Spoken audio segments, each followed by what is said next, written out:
Testing.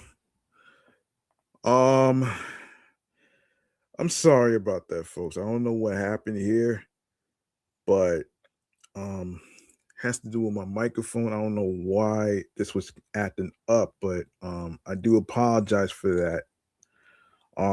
So yeah, I do apologize for the technical difficulty here.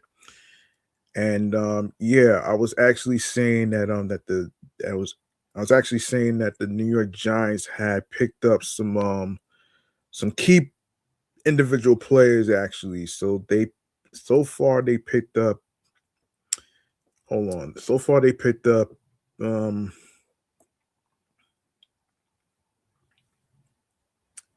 hold on. They picked up let me just go over it again. I do apologize for that. They who did they pick up? Let me see.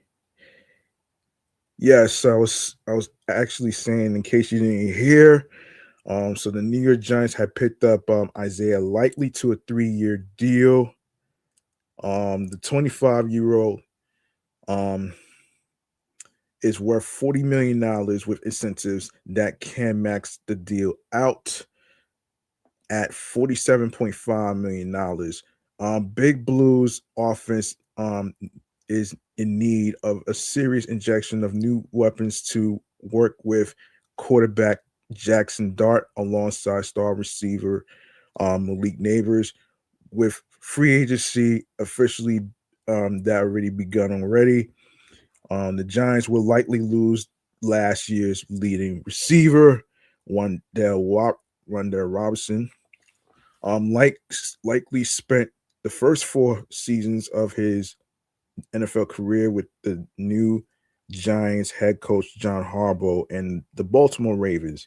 He posted 135 catches for 1,568 yards with 15 touchdowns across 63 games. He provides another option at the position next to Theo Johnson, the raw Penn State product who showed signs of improvement in 2025 by posting 45 catches for 528 yards and 5 scores.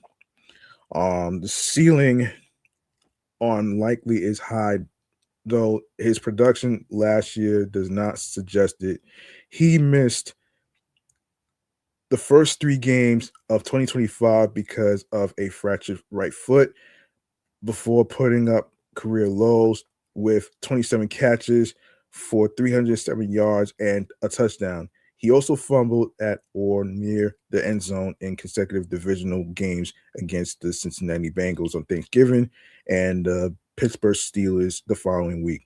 Baltimore had been engaged in talks with Likely for much of the past year, but the writing on the the writing on the wall for an exit was when the team extended veteran tight end Mark Andrews with a 3-year extension in December. Rumors initially surfaced that Likely and Harbaugh's relationship had fizzled out, but a reunion in New York directly contradicts such a notion. And I also talked about how the New York Giants also picked up another player. Greg Newsom II. Yes, he got signed to a 1-year deal worth $10 million per multiple reports on Tuesday. Hang on 1 second. Let me make up for it.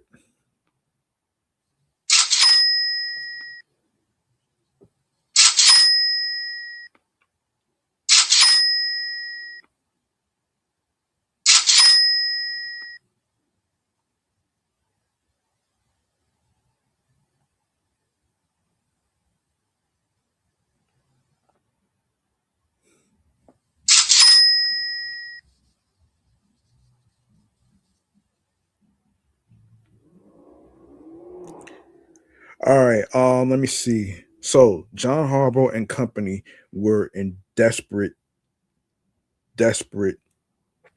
need of picking up help at the position. They lost out on one of their top corners in recent years.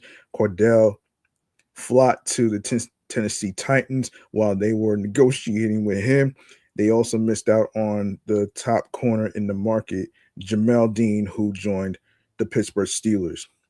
Newsome has plenty to prove in the Meadowlands. The 25-year-old was a first-round pick of the Cleveland Browns in 2021 and looked like he was developing into one of the game's better cornerbacks across his first three seasons, which featured 128 total tackles, 2 interceptions, and 29 pass breakups. But he has regressed mightily over the last 2 seasons, which ultimately led to the Browns trading him to the Jaguars 5 weeks into the 2025 campaign. He broke up 6 passes and had 1 pick in 12 games with the AFC South side. He is capable of playing both on the outside and in the slot, which adds some versatility to New York's secondary. More importantly, it provides Big Blue with a bona fide number 2 corner to start opposite Paulson Adebo rather than the disappointing Deonte Banks. The Giants have been busy over the first few days of the NFL's legal tampering period.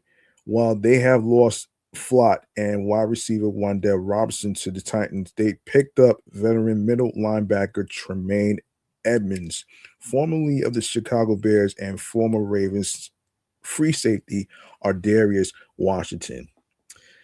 And as I was saying before I had that technical difficulty with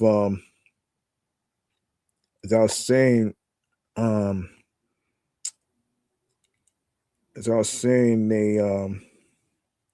they also signed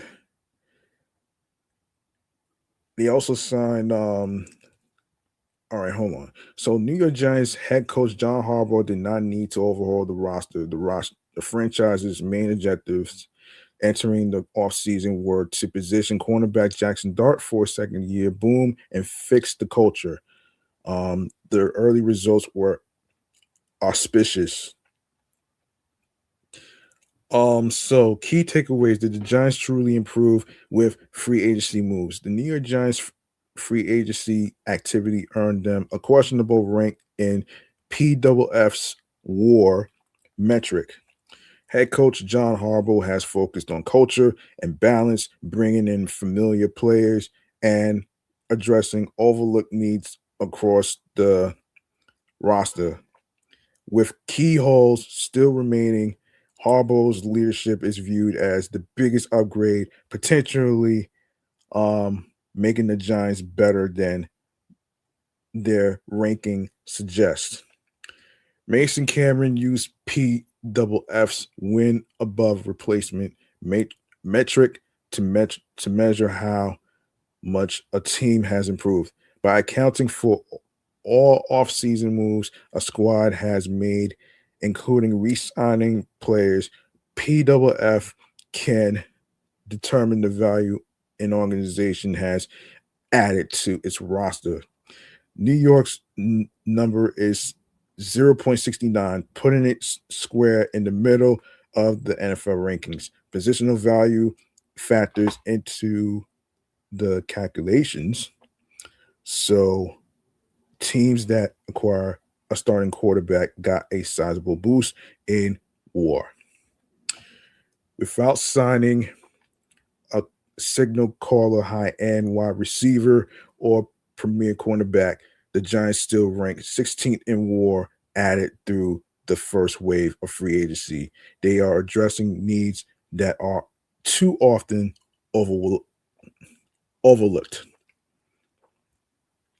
Harbaugh reunited with a few of his former Baltimore Ravens players, including promising tight end Isaiah Likely, all-pro punter Jordan Stout, and all-pro fullback Patrick Ricard. The front office also signed ball-hawking linebacker Tremaine Edmonds, scooped up former all-pro kicker Jason Sanders, and brought back sturdy right tackle Jermaine Illuminor. While the roster is not complete, it is more balanced on paper. New York's must still plug in the right guard slot, reinforce the defense interior, and add a legitimate depth to the cornerback room. But the fifth overall pick in the NFL draft ought to check off at least one of those boxes. Have the Giants been underestimated, you ask? Despite entering the offseason with limited salary cap space, New York managed to invest a significant amount of money over the last couple weeks. Big Blue has committed $88.485 million in full guarantees to free agents, which is the 10th most in the NFL per over the cap.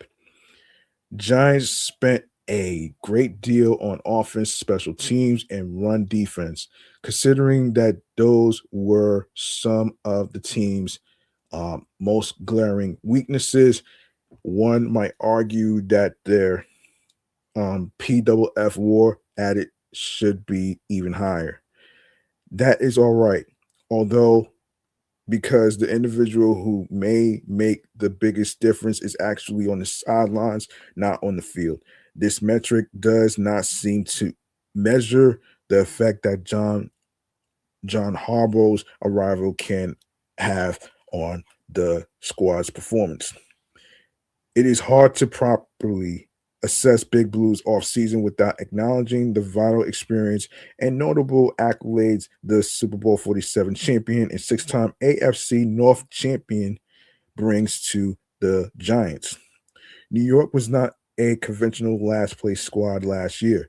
It was poised to defeat the Denver Broncos, Chicago Bears, and Dallas Cowboys. Wins against the Green Bay Packers and Detroit Lions were also in reach, but poor coaching and a lack of discipline gave way to heartbreaking losses. Harbaugh gets plenty of ridicule for how he handles late game situations, but he is undoubtedly the best coach the Giants have had since Tom Coughlin. When combining his strong leadership presence with the incoming talent, this franchise could be much better by the opening kickoff. And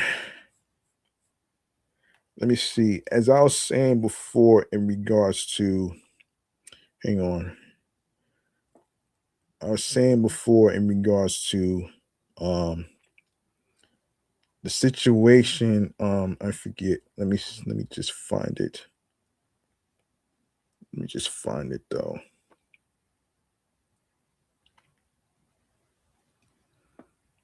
Hold on. Let me just find it.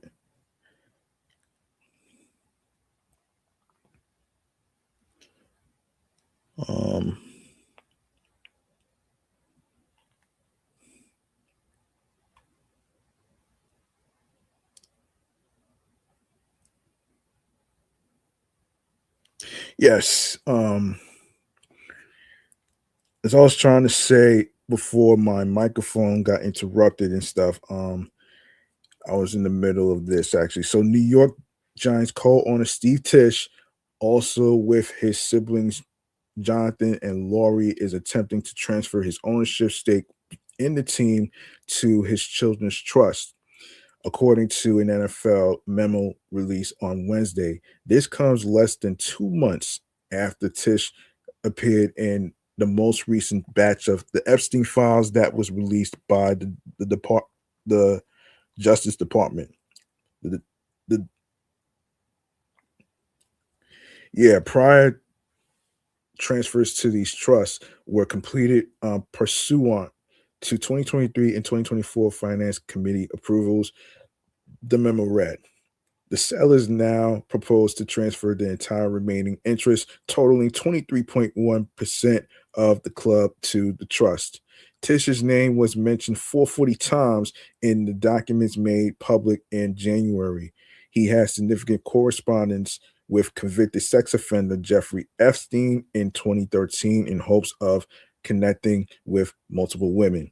He even invited Epstein to the owner's box for a game at MetLife Stadium. Wow.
Okay.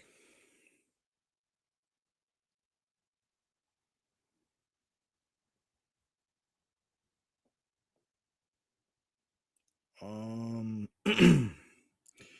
Okay, where were we? Yes, Steve Tisch. All right, so we had a brief association where we exchanged emails about adult women, and in addition, we discussed movies, philanthropy, and investments. A statement from Tish read in January, and quote, I did not take him up on any of his invitations and never went to his island. As we all know now, he was a terrible person and someone I deeply regret associating with. Tish has not been accused of any crimes, though the prospect of transferring his ownership stake in the Giants creates uncertainty about his role moving forward. Epstein was arrested in 2019 on federal sex trafficking charges, including accusations of abusing underage girls, and was found dead in his jail cell in August of that year while awaiting trial. Tish's father, Bob, bought a 50% stake in the Giants from Tim Mara in 1991. The Mara family are the original owners of the team, dating back to its inception in 1925. Tish became chairman and executive vice president of the organization in 2005. The Koch family purchased a 10% stake in the team in September. All right, on to some basketball stuff, man. On to some basketball stuff. All right. All right, a little bit of a recap here in regards to the New York Knicks. There's a beating good teams in the second half. Then there is what the New York Knicks did to the San Antonio Spurs on Sunday afternoon at Madison Square Garden. Behind Mikal Bridges' 25 points and 5 steals, New York drubbed the number 2 seed in the Western Conference, who entered the weekend matinee in the Big Apple on the 11-game winning streak.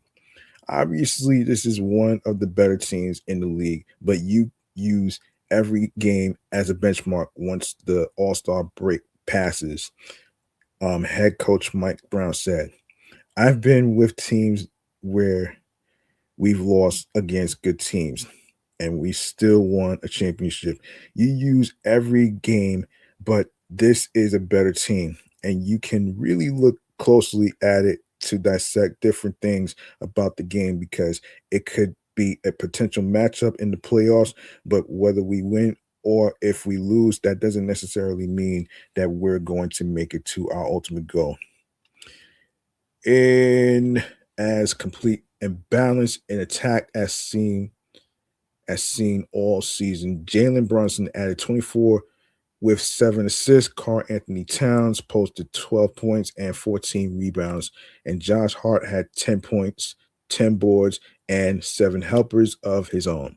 Off the bench, rookie forward Mohamed Diawara was solid for a second straight game, recording 14 points on four 3-pointers. 2 nights prior in Milwaukee, he posted 10 points and 3 boards in 23 minutes. The Knicks turned the game on its head early with a 26-2 run between the first and second quarters, which overturned an initial 19-7 hole. At one point during that run, New York reeled off 19 straight points, which was the largest unanswered run allowed by the Spurs this season. While Bridges had the hot hand, shooting 10 of 17 from the floor and 5 of 9 from 3-point range, Hart once again provided the sandpaper necessary to lead a collective effort to neutralize Spurs star Victor Wem Wembon Wem hold on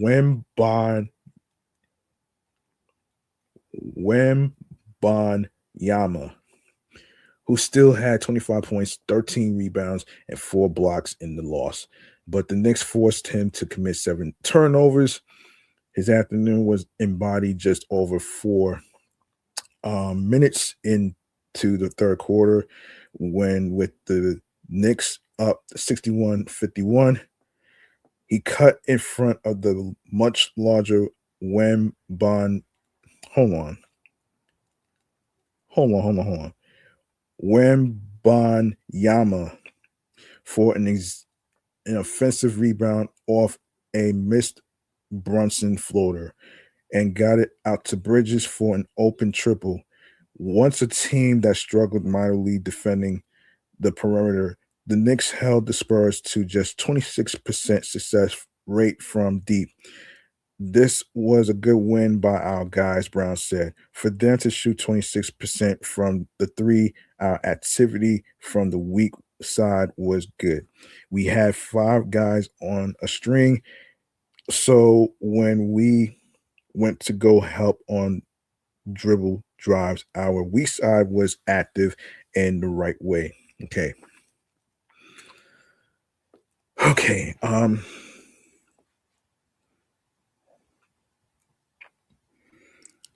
Okay, let me just let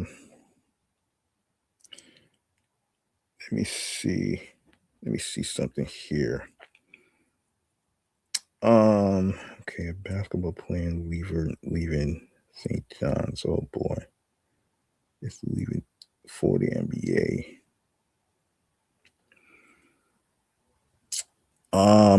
Let's see.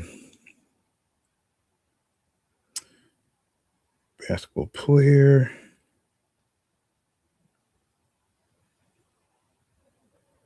Okay, let me see something here.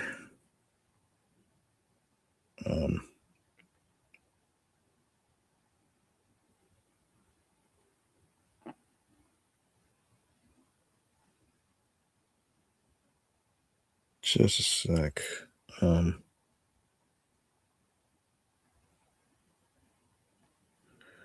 Okay. Who's a basketball player is leaving St. John's for the NBA. Let's take a look at this. Okay, let's take a look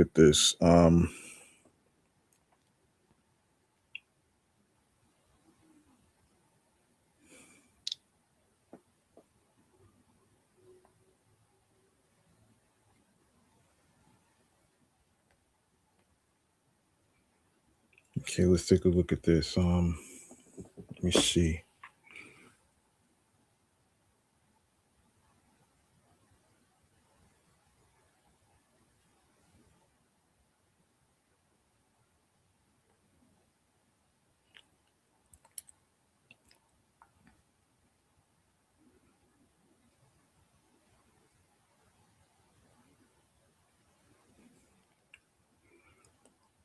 Hold on.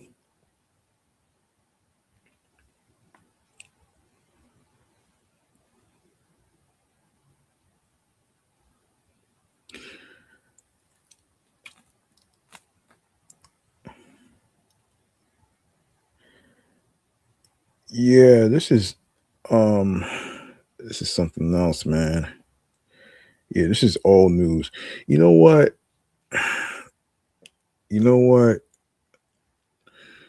Let's do this. Okay. Okay.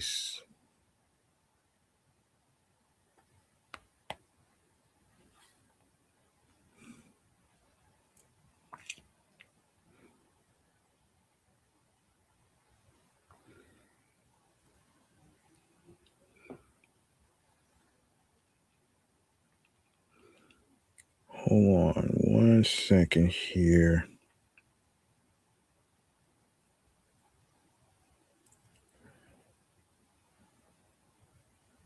Okay, let's get to the recap here actually.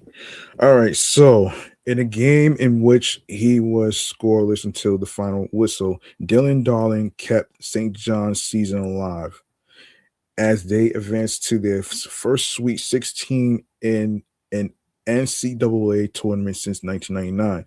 His layup at the buzzer secured the 65 to 63 win for the Red Storm in a thrilling second round affair against Bill Self's Kansas Jayhawks on Sunday in San Diego.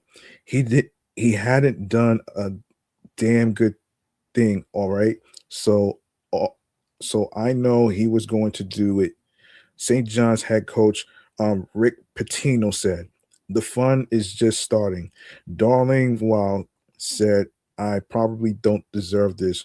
I was pretty bad all night long." Darling missed all four of his long range attempts while dishing four assists and forcing a pair of turnovers. But when his team needed it most, the church bells started ringing, as Patino had once said about his hyper aggressive and clutch style of play. Darling comes up to me and says, run power, a high back screen pick and roll. I walk away and say he hasn't scored a bucket and he wants to play for himself, Patino added. Darling kept the Johnnies alive throughout their 13-game win streak and did it one more time to keep them from free falling against Kansas, who turned a 13-point deficit into a tie game. Bryce Hopkins led St. John's in scoring, tallying 18 points, 7 rebounds, and 6 3-pointers. Reigning Big East Player of the Year, Zubi Ejiofor, remained close by, scoring 18, 9 rebounds, and 4 assists. But don't let the solid numbers fool you. The Red Storm played a farm from perfect game, giving up 7 turnovers against the Jayhawks. This presented itself as a boost in morale for Kansas, who scored 8 points in the final minutes. With 1 minute and 29 seconds remaining, a three from Hopkins made a 4-point ball game, but that wasn't enough to hold off Trey White and Darren Peterson. A successful trip to the charity stripe made it a tie game. A Kansas fouled St. John's 4 times to bring down the shot clock. Peterson, a potential first round pick, led the Jayhawks with 21 points and 4 rebounds. However, 3 turnovers stopped him in his tracks. In fact, Kansas gave up the ball 16 times against the Red Storm, but missed open looks hindered the Johnnies from taking advantage, leaving the door open for Peterson. All right. Also, let's see. Um, Hemingway's great work may need some tweaking because the bell now tolls for Dylan Darling.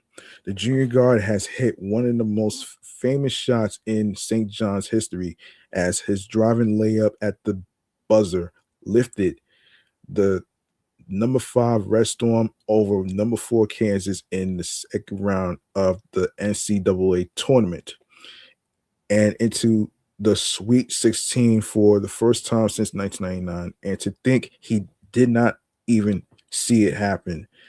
The ball left my hands and I hit the ground, and I didn't even see the ball go in, Darling said. I just heard everybody going crazy and everybody was jumping around. It was pretty cool, though.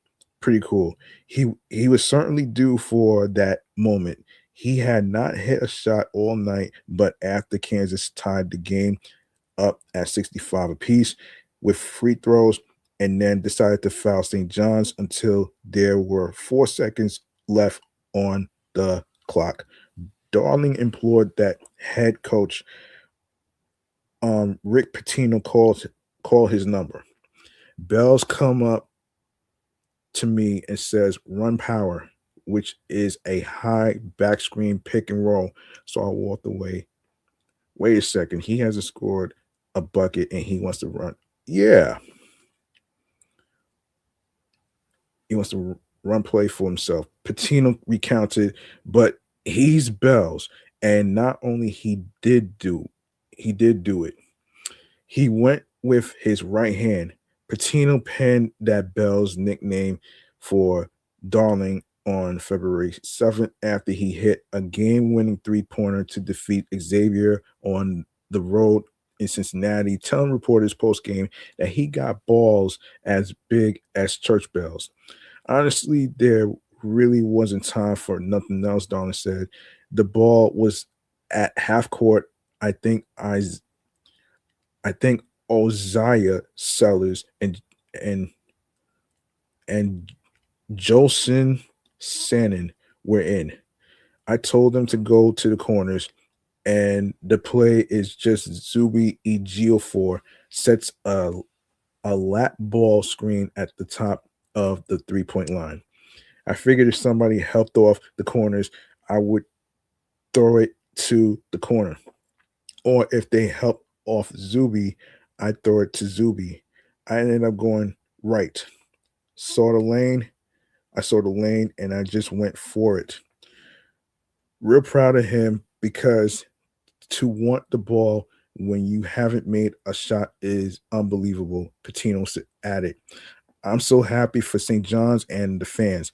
We had great fans out here.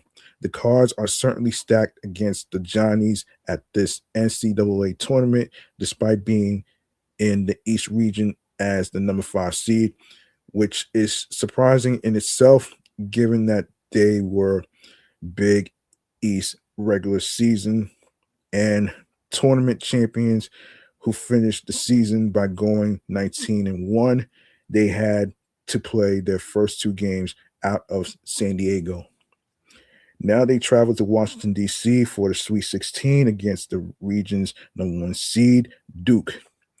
I'm so jubilant, so happy for the fellas, Patino said. We've taken another step now, so it's just awesome. It's just starting. The fun is just starting. All right. All right. All right, on to some baseball news, man. We gotta talk about an injury report in regards to we gotta talk about an injury report that's going on here. Yeah, we got an injury report that we gotta talk about here. So this is injury report. We got to talk about that. Let me see.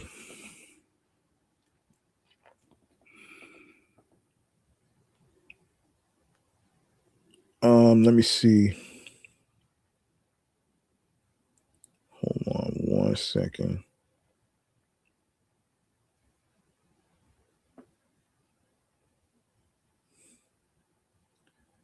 Hold on.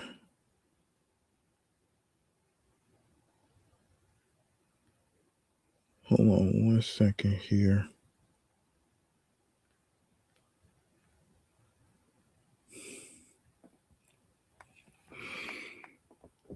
Let me find it.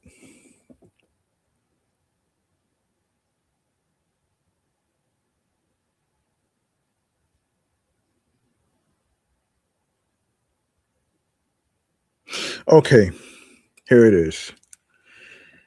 Unfortunately, we got an injury report in regards to Mike Tauchman. All right, so Mets manager Carlos Mendoza announced this morning that outfielder Mike Tauchman has a meniscus tear in his knee and will require surgery. That certainly takes the 35-year-old out of the equation for the Mets' final decisions about their opening day roster.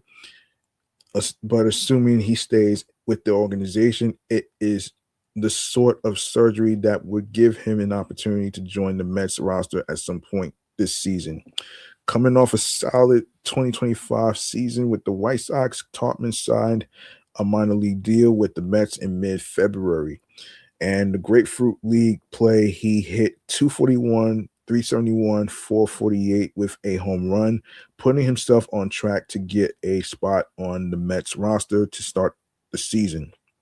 With Tauchman sidelined, though, the starting gig in right field should belong to top prospect Carson Benge, which I will talk about in a sec, who very well might have made the team even if Tauchman hadn't got hurt after looking very good in the upper levels of the minors last year. The 23-year-old has looked fantastic in spring training games. He hit 368, 442, 447 in those exhibition games and will be an exciting player to watch as the season gets underway. Well, okay, so there you go. Now, I do want to talk about for those of you who may not know what a meniscus is, I want to actually talk about it here and break it down to you folks. All right, so in Mike Tauchman's case, so basically, all right, so here it is. So, like a lot of knee injuries, a meniscus tear can be painful and debilitating. Unfortunately, it's quite common. In fact, a meniscal tear is one of the most frequently occurring cartilage injuries of the knee. Cartilage is connective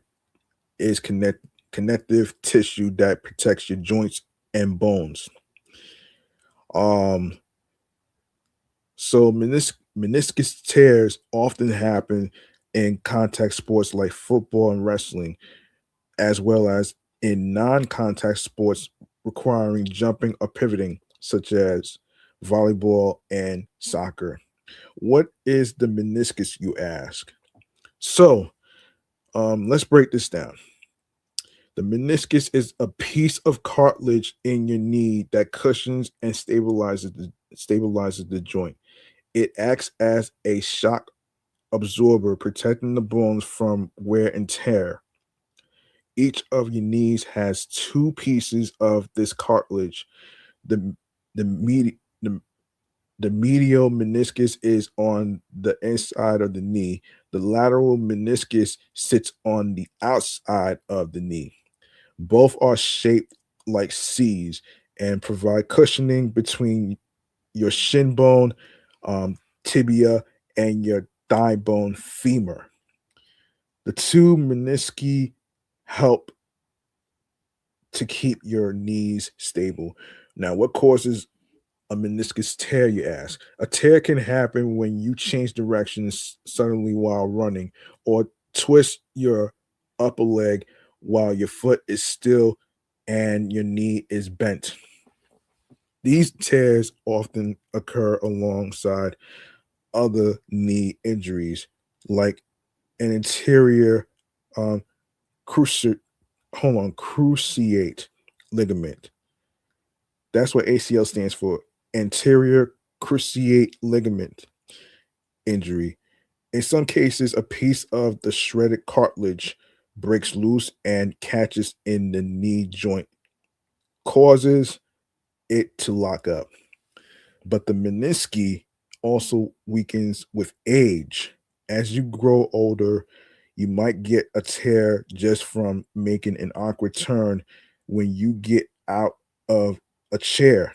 More than 40% of people 70 or older have a torn meniscus. Meniscus tear symptoms includes pain in the knee, swelling, a popping sensation during the injury, a hard time bending and strengthening the leg, a tendency for your knee to get stuck or locked up. Um, what does a meniscus tear feel like, you ask? All right, so you have Okay, so at first the pain may not be bad. You might even play through the injury, but once the inflammation sets in, your knee will probably hurt. Um, Hold on 1 second here. Yeah, the pain might increase when you squat, lift weights, or get up from a chair.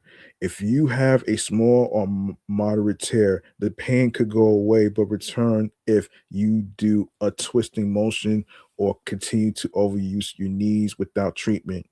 If you have a large tear, then swelling will come right away. You'll have a lot of pain and it'll be hard to walk or that straighten your knee. And types of meniscus tears includes okay, so there's many types of meniscus tears depending on their shape and their location. When seen on a scan done by a magnetic renaissance, hold on, resonance imaging. So that's what MRI stands for, magnetic resonance imaging. All right, so which uses powerful magnets and radio waves and can make detailed pictures of the knee. Medial meniscus tear. This is a tear in the medial meniscus. The medial meniscus is attached firmly to the inside of the knee joint and ligament. So it's not very mobile.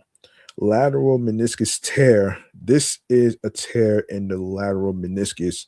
The lateral meniscus is attached to the outside of the knee and ligament, but not tightly. So it's more mobile. Tears are more common in the medial rather than in the lateral meniscus, perhaps because of this lack of mobility. Here are some common types of tears that can happen in either part of the meniscus. Okay, so you got the bucket handle meniscus tear. This is a fragment of a vertical tear from the shin bone to the thigh bone, moving along the length of the meniscus. Nearly 10% of meniscus tears fall into this category. Normal knee motion is usually impossible as the torn part of the meniscus causes the knee to lock. Radial tear, this is one of the most common types of tears. About 28% the um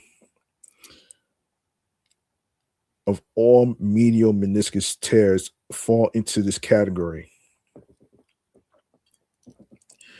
These tears run perpendicular to both the tibia and the long axis of fibers in the meniscus.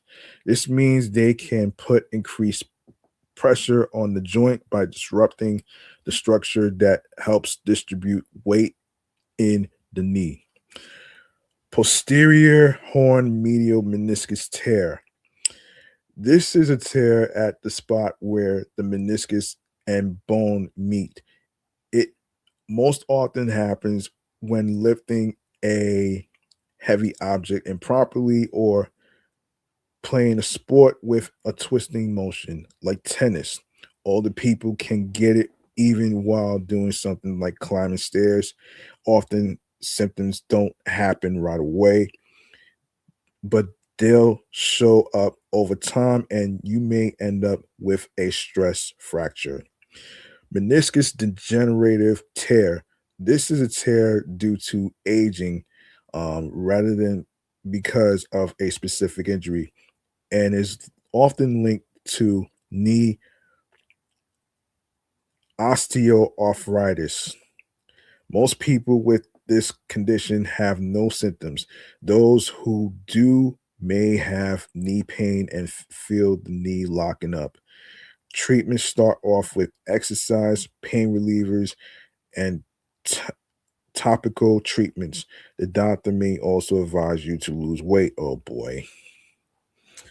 Um, Meniscus tear diagnosis. To diagnose a meniscus tear, your doctor will give you a, a thorough exam and ask how you got your injury. They'll check your knee to see if there's any tenderness along the joint line where the meniscus is located. That tenderness often indicates a tear. Um, the doctor may order some tests as well. They may ask for an x ray to rule out broken bones, arthritis, and other problems. They may also order an MRI scan, which allows a more detailed evaluation of knee cartilage and menisci. The meniscus tear test. A common way to check for this kind of tear is the McMurray test. Your doctor will have you lie down on the table. They'll bend and straighten your knee and rotate it both ways. If you have a tear in your meniscus, you may feel pain or hear a clicking sound in the joint. All right, so let's go to the meniscus tear treatment. Treatment for meniscus tears depends on the size and location of the tear, as well as your age, activity level, and related injuries. Happily, not all meniscus tears require surgery. If your knee is not locking up, is stable, and symptoms clear up, non-surgical treatment may be enough. To speed the recovery, you can use the Rice principles, which are rest the knee, stop the activity that caused the injury, limit movement to walking if the knee is painful, use crutches to help relieve pain, ice your knee to reduce pain and swelling, do it for 15 to 20 minutes every 3 to 4 hours for 2 days, or until the pain and swelling are gone. Compress your knee, use an elastic bandage or a neoprene type sleeve on your knee to control swelling. Elevate your knee with a pillow under your heel when you are sitting or lying down.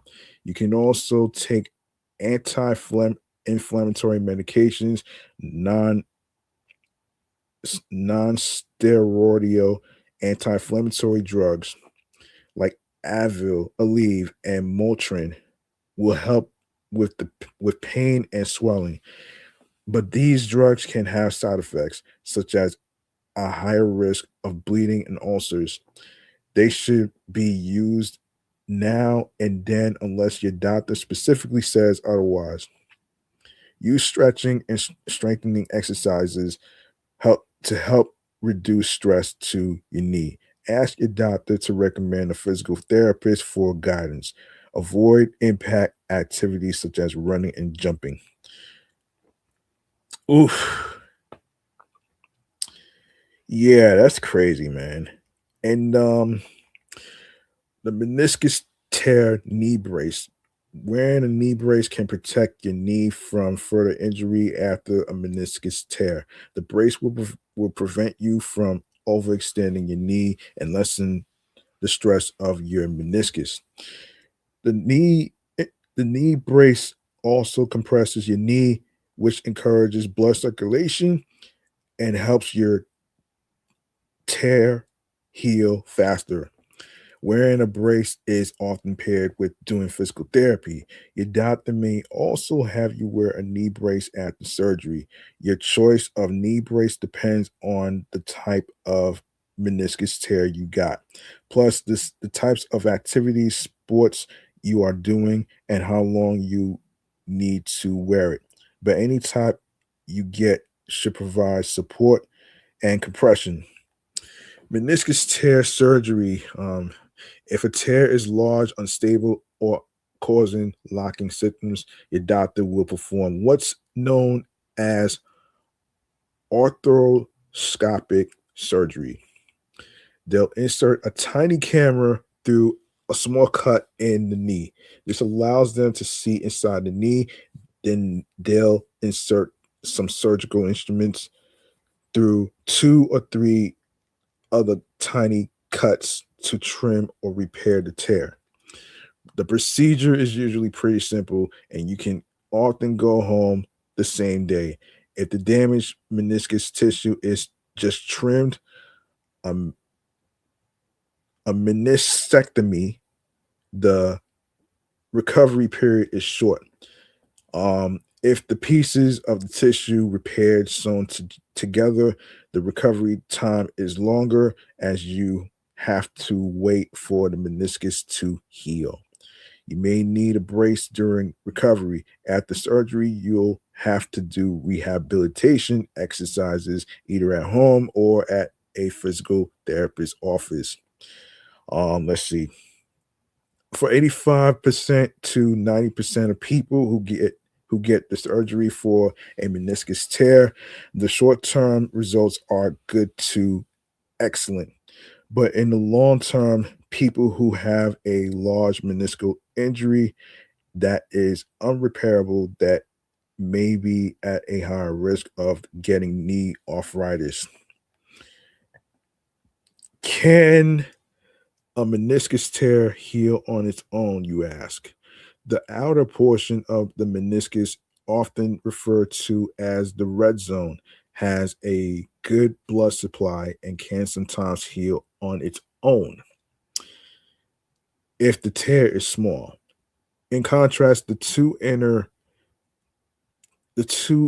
two-thirds of the meniscus, known as the white zone, does not have a good blood supply. Tears in the region will not heal on their own, as this area lacks blood vessels to bring in healing nutrients. Meniscus tear recovery time. You probably wondering. Um, Recovery time for your knee depends on a number of things, including how severe your meniscus tear is and whether or not you had surgery. But people also heal at different rates. Meniscus tear recovery without surgery. If you had a simple tear and no surgery, your healing time could be 4 to 6 weeks, during which you'll be resting the knee and doing physical therapy. Meniscus tear after surgery, the rehab time during which you'll be doing physical therapy for menis- the meniscectomy is 3 to 6 weeks. For a meniscus repair, also doing physical therapy, it's 3 to 6 months. Meniscus tear exercises, physical therapy helps to speed recovery from surgery as well as to heal a minor meniscus tear where you didn't have surgery. Your doctor or physical therapist may suggest some exercises. These exercises could include leg raises, buttock tucks, partial squats, and hamstring stretches. The American Academy of Orthopedic Surgeons has a full knee conditioning program with instructions for several exercises. Talk to your doctor or physical therapist about which exercises are best for you. Your doctor, your therapist might also advise that you walk 2 weeks after surgery or ride an exercise bike. You may have to avoid running while your meniscus tear heals. If your medical team agrees, you could try swimming instead. When is it safe to return to exercise? Whatever you do, don't rush things. Don't try to return to your old level of physical activity until you can fully bend and strengthen your knee without pain. You feel no pain in your knee when you walk, jog, sprint, or jump. Your knee is no longer swollen. Your injured knee is as strong as your uninjured knee. If you start using your knee before it's healed, you could further injury. How can I prevent a meniscus tear, you ask? Meniscus tears are tough to prevent since they are usually the result of an accident. but some precautions might lower the risk of a knee injury. Keep your thigh muscles strong with regular exercise. Let's see. Warm up with light activities before you exercise. Give your body time to rest between workouts. Fatigue muscles can increase your risk of injury.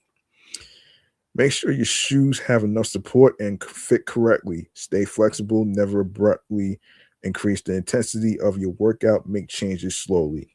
Now, the takeaways. Meniscus tears are very common knee injuries, particularly for athletes. Often the tears can be treated with rest, ice, compression, and elevation. Wearing a knee brace and physical therapy are also common remedies. If the tear is large or these treatments don't work, your doctor may recommend surgery to fix the problem. Once your knee heals, you can usually go back to the activities and sports you love. Well, let's see. Can you walk with a torn meniscus? Yes, you often can. When you first tear your meniscus, you may not feel any pain, but over the next 2 or 3 days, your knees could get stiff and swollen. Don't skip your doctor visit. What happens if you don't fix your if you don't fix a torn meniscus, depending on the part of the knee affected and how big the tear was, it may not get better by itself. It If it doesn't and you don't treat it, get the pain will likely get worse. Your knee might feel like it's locking up or giving out when you stand. You might be able excuse me, you might be unable to strengthen or bend it. This will impact doing daily activities and set you up for forgetting osteoarthritis. Oof, osteoarthritis. Damn, man. Can a torn meniscus cause calf pain? Yes, it can, because your calf might be overcompensating for your knee when you walk. You might also have calf pain after meniscus surgery, but this will go away as you heal. Okay, there you go. So this is a C-shaped disc of cartilage, soft tissue. That's pretty much what that is. So there you go, right there, folks.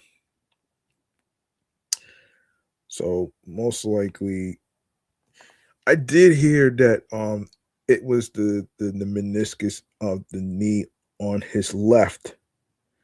When I was watching one of the games, it looked like it had to do with the left knee. So there you go, right there. Let me see. Let's see. All right. Let me see this. Let me see this. Hold on one second here.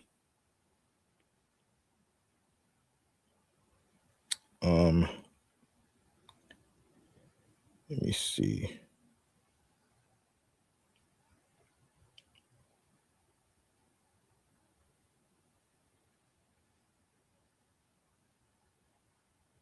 Hmm.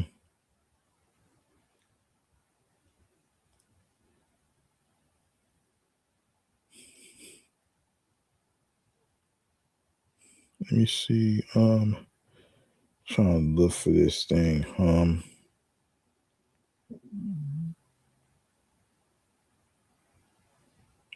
What is it?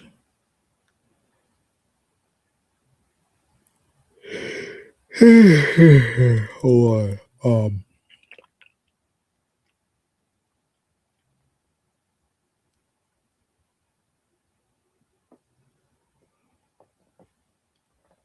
Just a sec.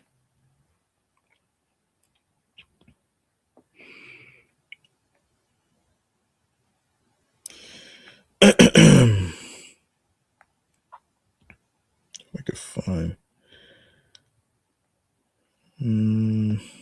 Okay, my apologies, folks. I'm trying to look for something.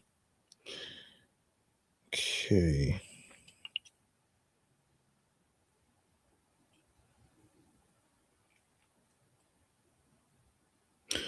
All right. In other baseball news, we gotta talk about Jurickson Profar. So fucking crazy, man. So this is the second time he actually got suspended for PEDs. So let's get into it right here.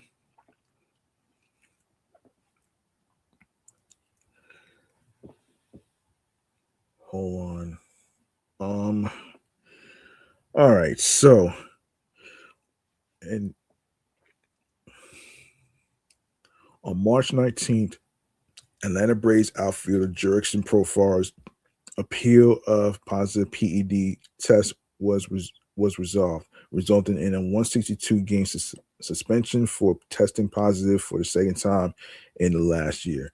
The league announced that Profar tested positive for exogenous test testosterone and its metabolites. The left fielder asked the MLB Players Union to file a grievance to baseball's independent arbitrator with hopes of reducing his penalty. ESPN reports that Profar will forfeit his entire $15 million salary for 2026 and will ineligible be ineligible for postseason play. This marks his second straight season of testing positive for performance enhancing drugs. Oh boy. Atlanta Braves issue a statement following Jurickson Profar's initial suspension. We are incredibly disappointed to learn that Jurickson Profar tested positive for a performance enhancing substance and is in violation of MLB's drug prevention and treatment program, the team said. Our players are consistently educated about the program and the consequences if they are found to be in violation. The Atlanta Braves fully support the program. Jurickson Profar signed a 3-year, $42 million contract with the Braves on January 23rd, 2025. 3 months later, on March 31st, Profar received an 80-game suspension after testing positive for chronic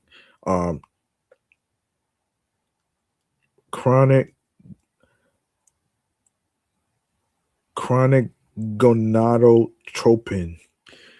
Profar was only able to participate in the team's first 4 games of 2025 before the suspension. Following his return, Profar batted .245 with a 787 OPS, tallying 14 home runs and 43 RBIs.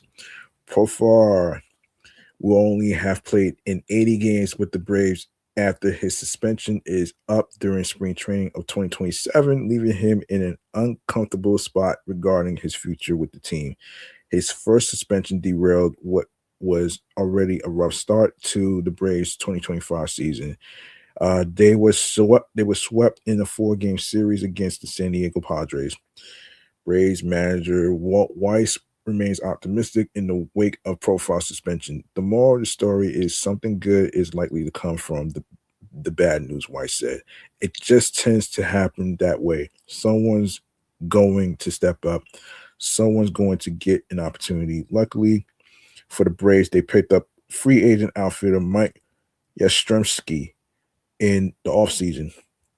This became a more important signing than the Braves could have imagined. All right. But even with the signing of Yastrzemski, the Braves are on the clock to make adjustments and fill a roster spot that has just opened up. Yeah. So this is crazy, man. He screwed up big time, man. He really fucking screwed up. He screwed up his chances, man. He really did.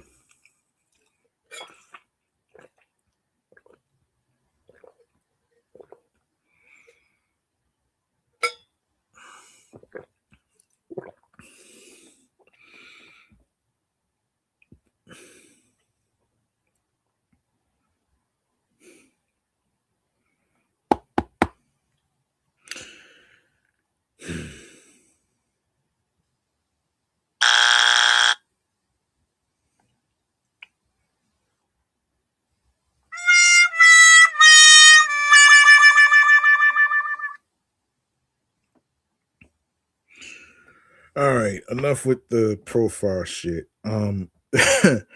This is so fucking crazy, man. Anyway, anyway, all right, all right, let's see. If this, let me see.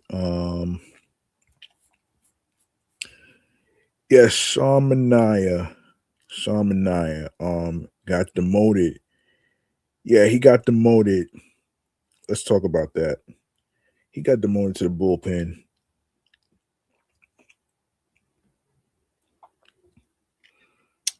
He got demoted to the bullpen. And of course, Craig Kimbrel didn't make the roster. So anyway, so according to the folks from Sporting News, the New York Mets have one of the deepest starting rotations in all of Major League Baseball entering the 2026 MLB season. There are 6 quality starting options who will make the opening day roster, plus 4 others who could get some run in the rotation this year. Let's see. And for one pitcher, Sean Manaea, his role will be far from a traditional starting role 2026. And according to Joel Sherman of the New York Post, Carlos Mendoza revealed that Manaea will be in a piggyback role to begin the year, coming into a game after one of the other Mets starters opens the game. Of course, so the Mets to use piggyback plan for Sean Manaea to begin the season. First 6 Mets games: Peralta, Peterson, McLean, Holmes, Senga, and Peralta, Sherman reports. Manaea will be part of a piggyback situation, but Mendoza won't say which game. The Mets will be running out Freddie Peralta as their opening day starter, then turning to David Peterson for game 2, Nolan Lightning McLean for game 3, Clay Holmes for game 4, and Kodai Senga for game 5 before returning to Peralta for the 6th game. Instead of running a standard 6-man rotation with Manaea again game 6 before returning to Peralta for the 7th game of the year, Mendoza will use Manaea in a piggyback role.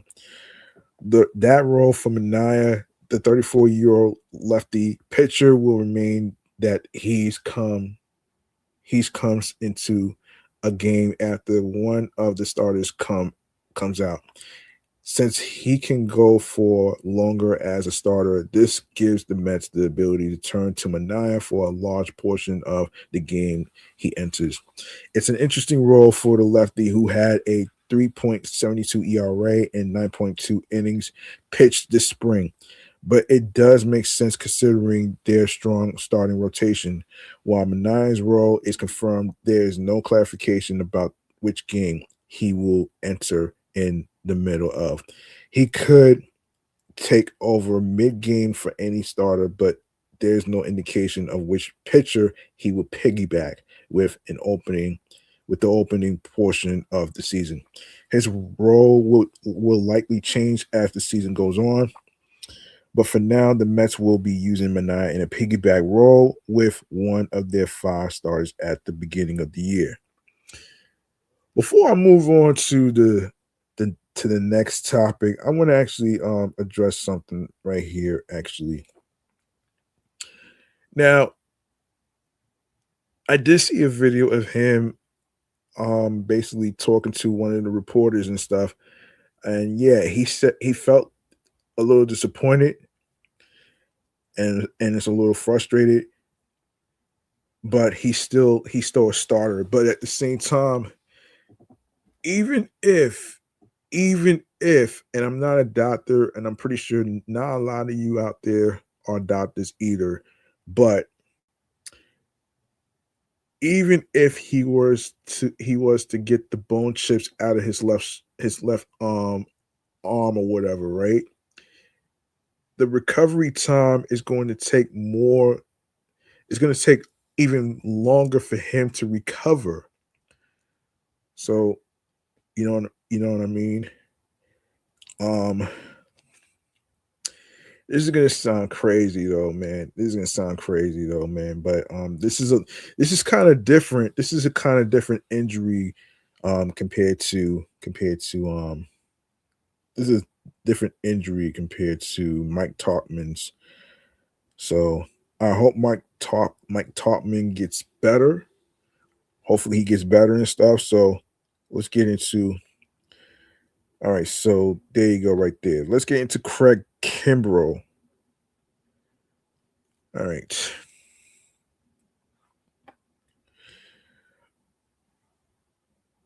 No. Relief pitcher Craig Kimbrel did not exercise his opt-out clause in his minor league deal with the New York Mets yesterday, which took place March 19th. As a source told Mets on Sports Illustrated. Let's see. Kimbrel is hoping to make the Mets major league bullpen when camp breaks on Monday. This unit has one spot remaining after manager Carlos Mendoza revealed Huascar Brazoban would have the sixth slot. The Mets would typically carry 8 relievers, but they are instead going with a 6-man rotation to open the season. That means they will hold 6 starters and 7 relievers come opening day. Kimbrel, age 37, is having a shaky spring training where he has struggled with his command. In 6 appearances, Kimbrel has walked 5 batters and hit 2 of them. His velocity has also been down around 92 miles per hour. Kimbrel's biggest competition for the final bullpen spot are lefties Brian Hudson and Dick Lovelady. Yeah, the same Dick Lovelady who was just recently with the Nationals, but he ended up coming back to the Mets. So there you go. The Mets could opt to complement Southpaw Brooks Raley with another left-hander in the bullpen. However, Hudson has had his troubles in Grapefruit League action as well. 16.20 ERA in 3.1 innings. The Mets recently reacquired Lovelady off waivers from the Washington Nationals. The team designated Lovelady for assignment on 4 separate occasions last year. Hudson posted a 1.73 ERA with the Milwaukee Brewers in 62.1 innings in 2024. The Mets have also been impressed by his velocity this spring. The final bullpen spot will come down to the wire, and the Mets could choose to acquire another reliever as well. The latter would spell trouble for Kimbrel, Hudson, and Lovelady, but for now, it's going to come between this trio for one last bullpen opening. AJ Minter, ETA. Regardless of who wins the Mets' last bullpen spot, there will likely be a placeholder for when AJ Minter returns from the IL. Minter is expected to rejoin the Mets sometime in late April, early May. The left-hander had a superb 1.64 ERA in 13 appearances and 11 innings last season. He also notched a total of 14 strikeouts in the process. Minter tore his lat in April of last year and underwent surgery that knocked him out for the remainder of the campaign. He's currently still making his way back in his lat rehab. The Mets will be hoping that Minter can stay healthy the rest of the way. Yeah. So from what I've been hearing, Craig Kimbrel did not make the opening day roster. He didn't make it. He didn't make it. I think he got sent down to Syracuse. Yes. Let me see. All right, what else? Yes. Let's get into Jacob Reimer for a sec. Let's get into Jacob Reimer.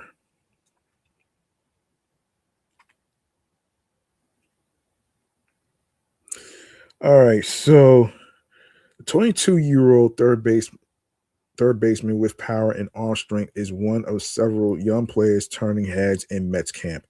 Jacob Reimer, a 22-year-old third base prospect in the Mets organization, is impressing team officials during his first major league spring training camp.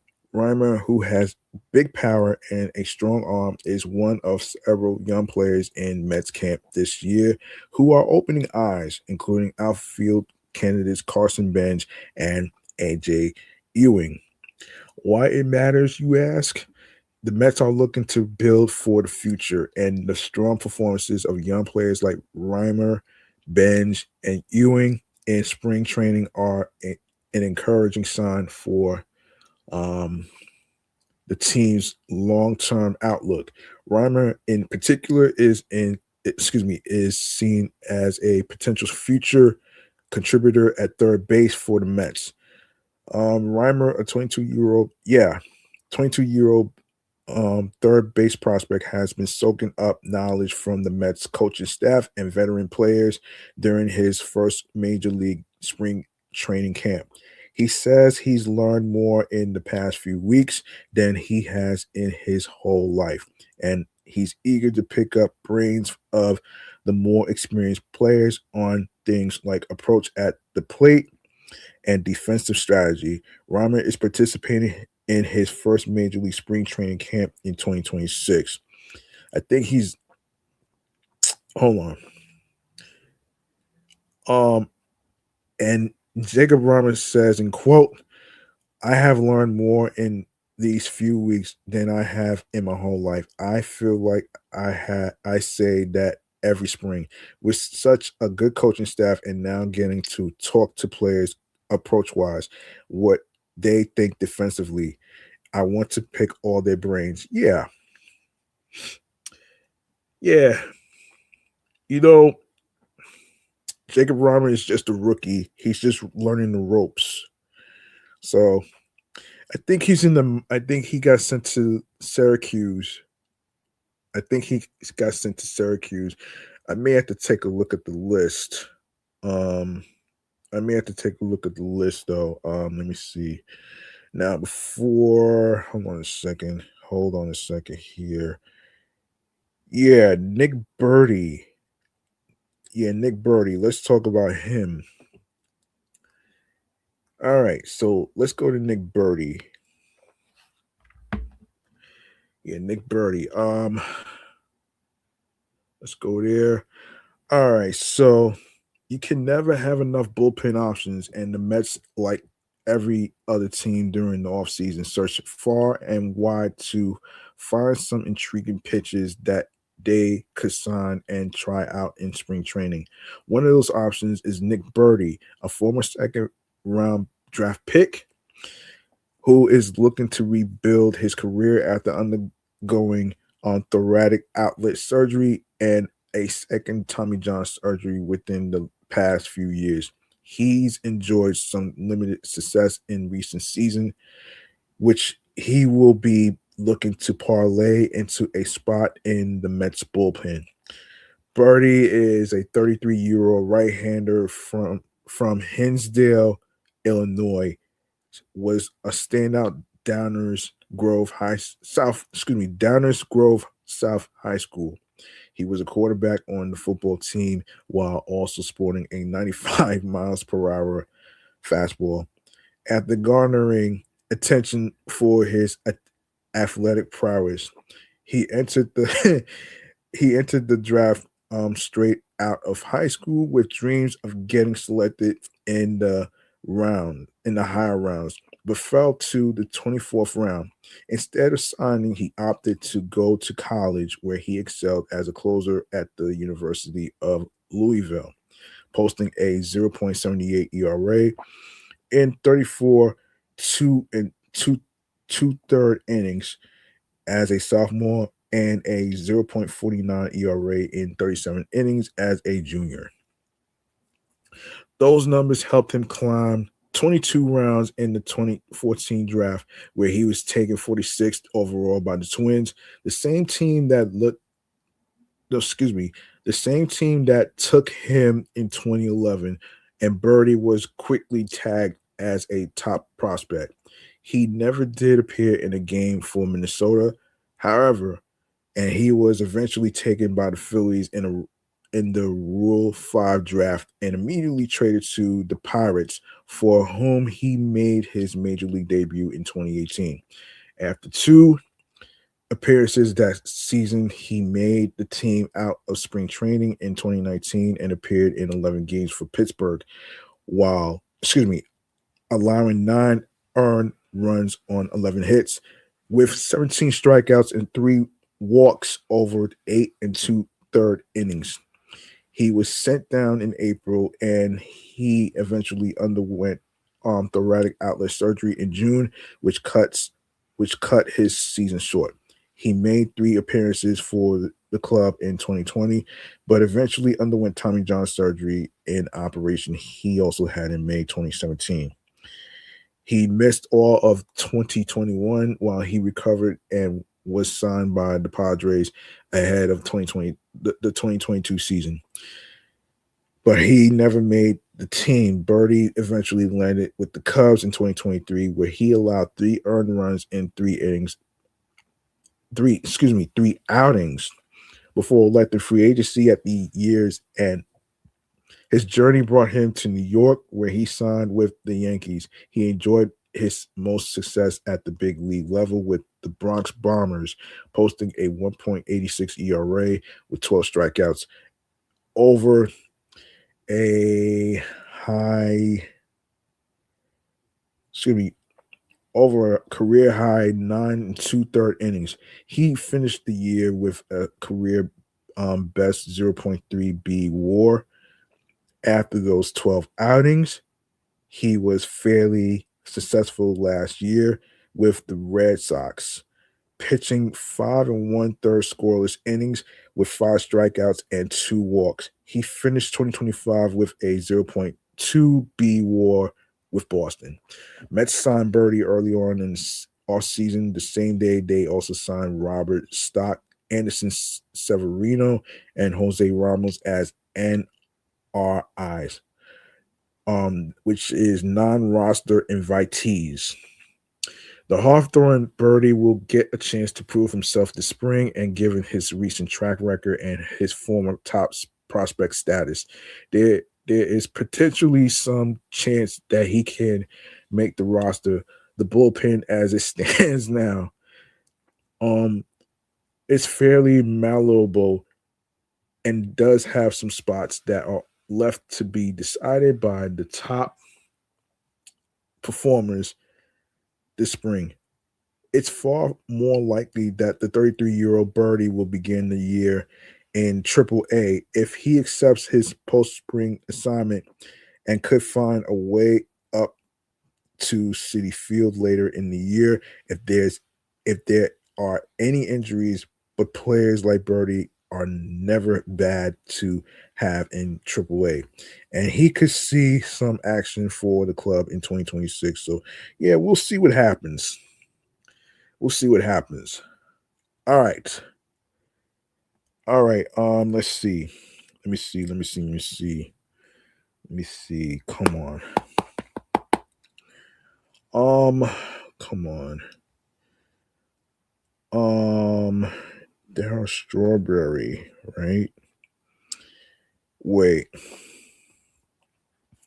Wait a minute. Darryl Strawberry. I want to do that. Darryl Strawberry. Hold on a second here. Let me see if I can find this shit. What about Darryl Strawberry? What about him? Let me see.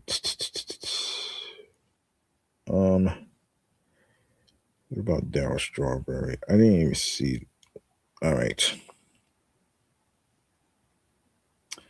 Let me see. Where is this?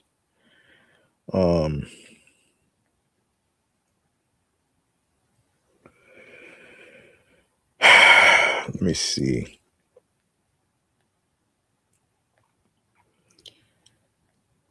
Where is Hold on, folks. I'm trying to look for that Darryl Strawberry thing. If I can find it. If I can find that shit. Let me see. Okay.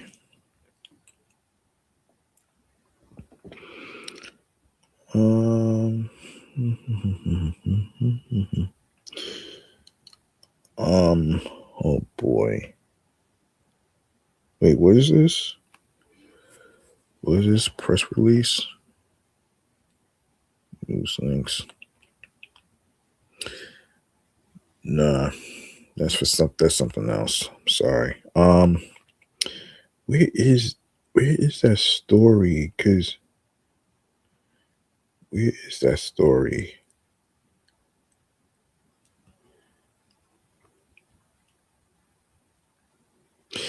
Here we go. So one of the games that I was watching when Michelle Margaux was actually talking with Darryl Strawberry, and I'll say this though, man, but this is kind of crazy. But Mets legend Darryl Strawberry walked back his comments that Pete Alonso will regret leaving New York for Baltimore, saying he was referring more to his own situation when he departed the Mets in 1991.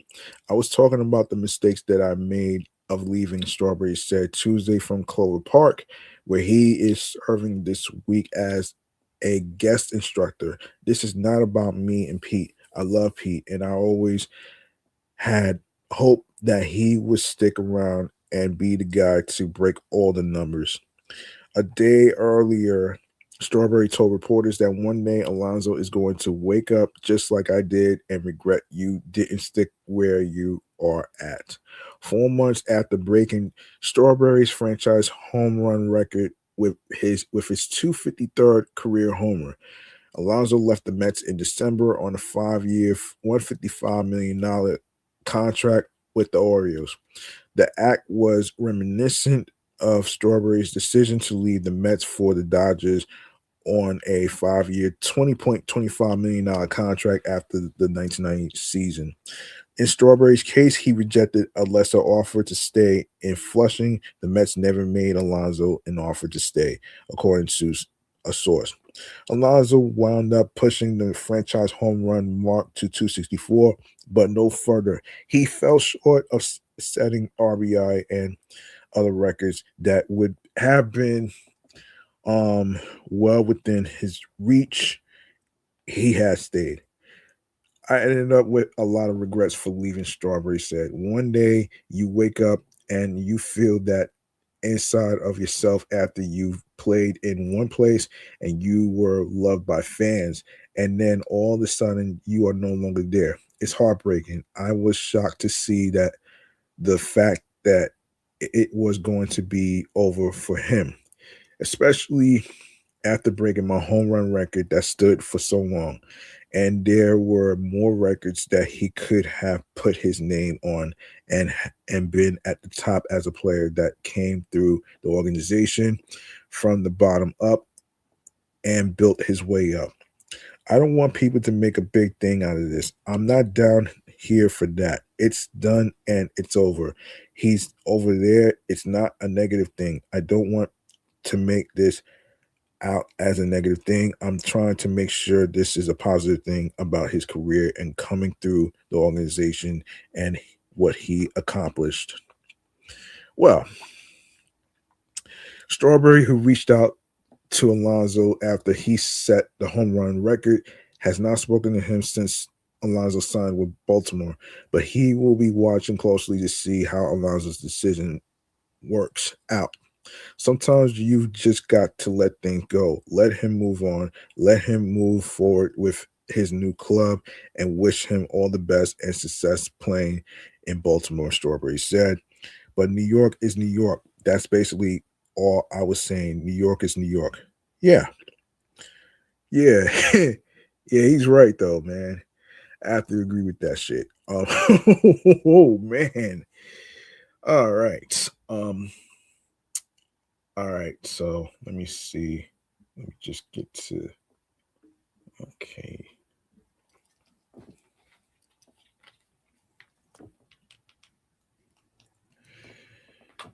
All right. While I'm at it, let me take a look at a comment right here. Let's see. Shout out to Alfred from the Metropolitan Report podcast, man. I really appreciate this. He says, "Good to see you, G Money Stacks." Yeah, that was good to see you too.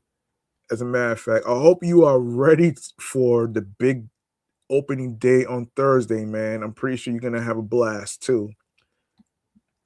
Let me see. Let me see. Yeah. So speaking of which, man, I'd like to take 1 minute to acknowledge Howie Rose, because he's retiring. He is retiring. So we're gonna go over his accomplishments as a broadcaster in the booth. He did radio. Hold on. He did radio for like, let's go over it actually.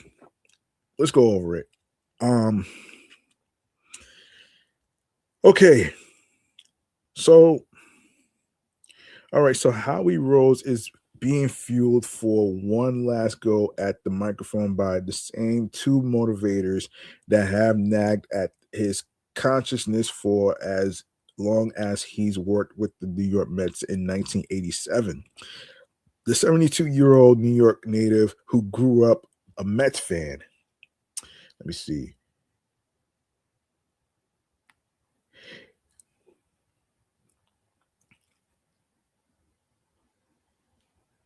Let me see.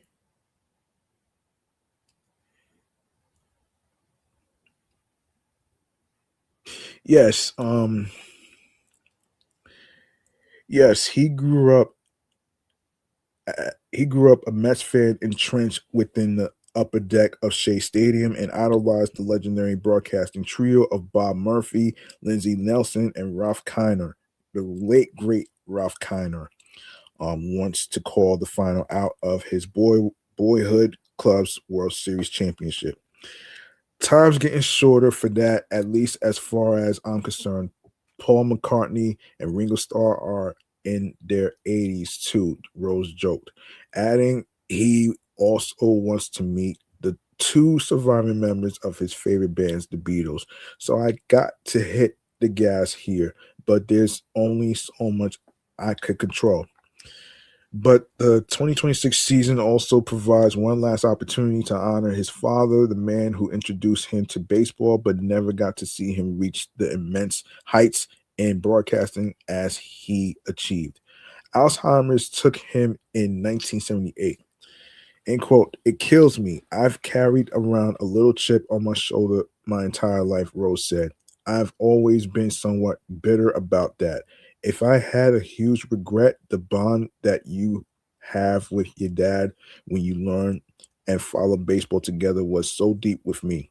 For him not to have shared any of it with me is something I'll never get over. I know he's proud. Rose announced Rose announced his retirement following the 2026 season on Thursday, allowing him to make allowing him to take the victory lap he deserves this summer in what will be his 40th final season working with the team. He hosted Mets Extra from 1987 to 1984, then moved to the TV booth. He has been the team's lead radio since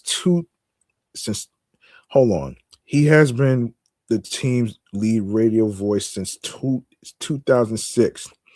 That is extremely humbling because I knew that Neeson, Bob Murphy, and Ralph Kiner did for me, Rose said. They were in my eyes and ears for 7 months every year, so they became very much part of a family of sorts. I looked at them in a avuncular way. So when people tell me that I've had that impact on them as those three did on me. That's frankly the most flattering thing anybody could say to me. That sentiment humbles me the most. Rose had already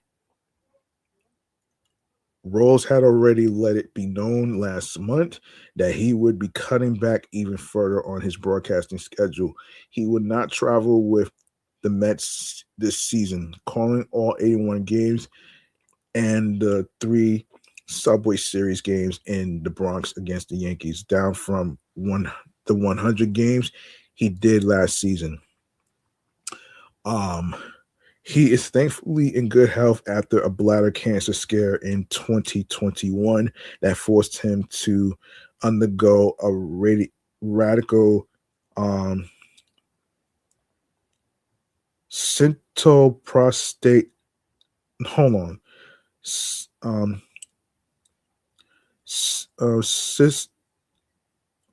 Cytoprostectomy.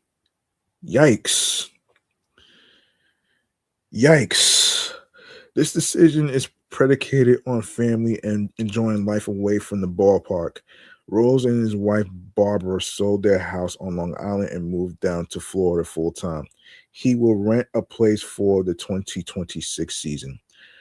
I'm sick and tired of coming home at 11, a little after 11, and there's Barbara sitting at the kitchen table or the living room on her computer. I can't do that I can't do that to her anymore, Rose said. My wife and daughters have sacrificed so much for so long. I'm 72 now. To me, that's just enough. If I've lost a tick or two off my fastball, I've learned to compensate for that. But I don't want to hang around too long where it becomes noticeable that they are not what they were. I don't want to be one of those guys where people say, what's he still doing on the air? Doesn't have any other interest. I've got some other interests, and I'll pursue them at the end of the season. I want to enjoy my retirement, not stagger into it. I want to be able to screw up on a golf course. Oh shit. Screw up on a golf course as continually as I do. Oh shit, as I do and try other things that I'll no doubt stink at. But I'm in a position physically I can do that. None of us is guaranteed anything beyond our waking day. So I just can't imagine working long enough so that when I retire, I'm basically not capable of doing anything. Before that happens, though, perhaps one more magical run awaits, the kind that he got to witness as a 15-year-old when the Miracle Mets won the 1969 World Series.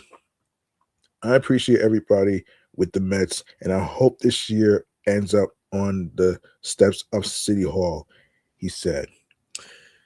Yeah. Yeah, this is a big moment, man. He will be missed. It's sad to see him go. And nobody could really fill his shoes though. You feel what I'm saying? And it's not gonna be easy. It's not gonna be easy. You feel what I'm saying? So yeah. And also I'd like to take another 1 minute to talk about Carson Benge. Yes, Carson Benge. Okay. According to Mesmerize, per Mike Puma of the New York Post, Carson Benge has made the Mets opening day roster. Woo!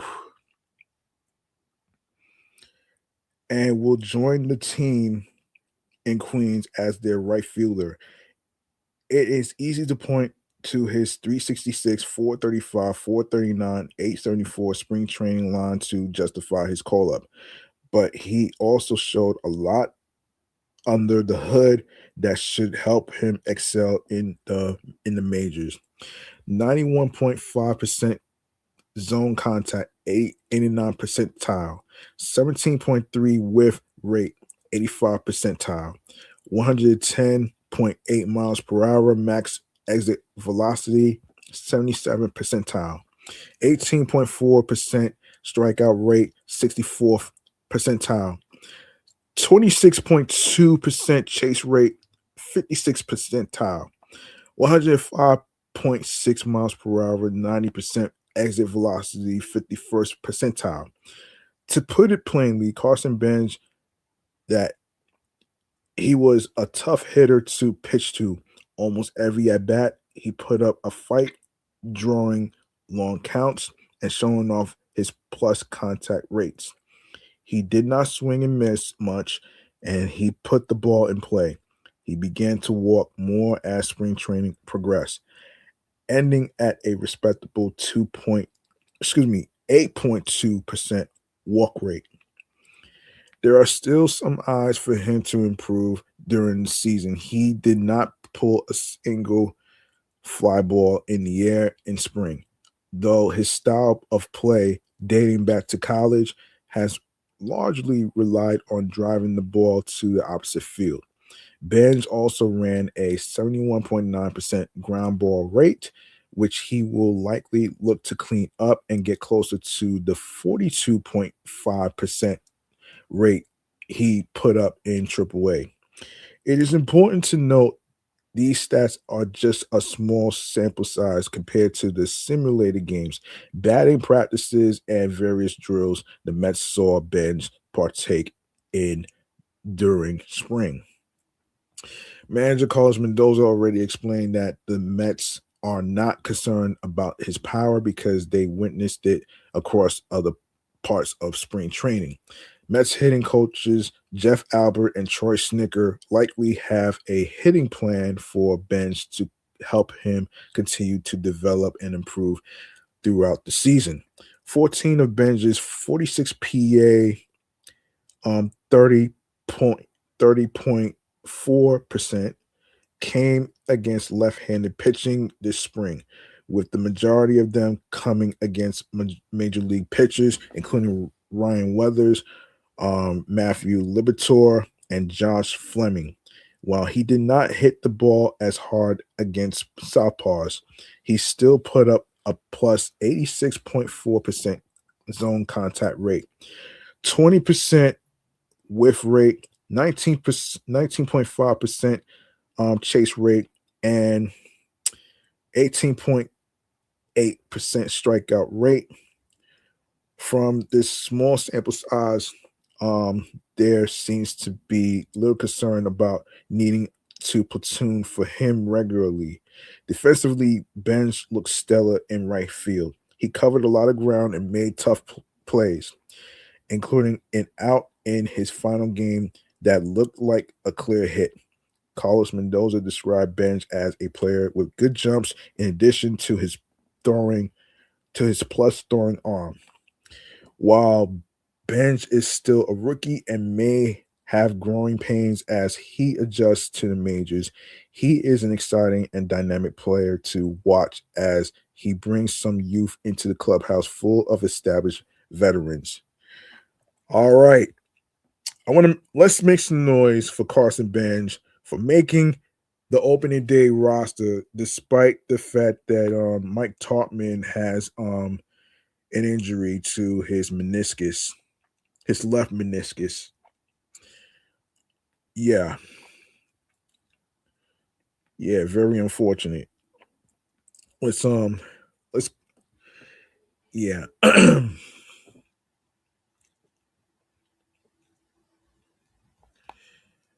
Hold on one second here. All right, let's make some noise for Carson Benge making the opening day roster.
All right.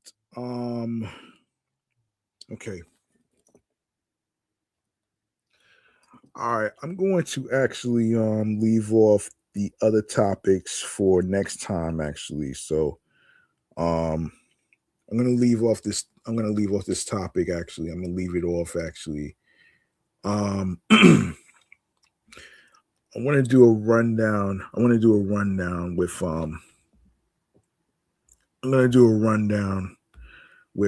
some things to talk about here actually. So let me just look for it.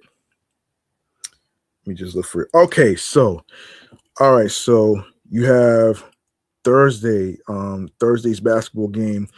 New York Knicks versus the Charlotte Hornets. Thursday, the 26th at 7 p.m. on MSG.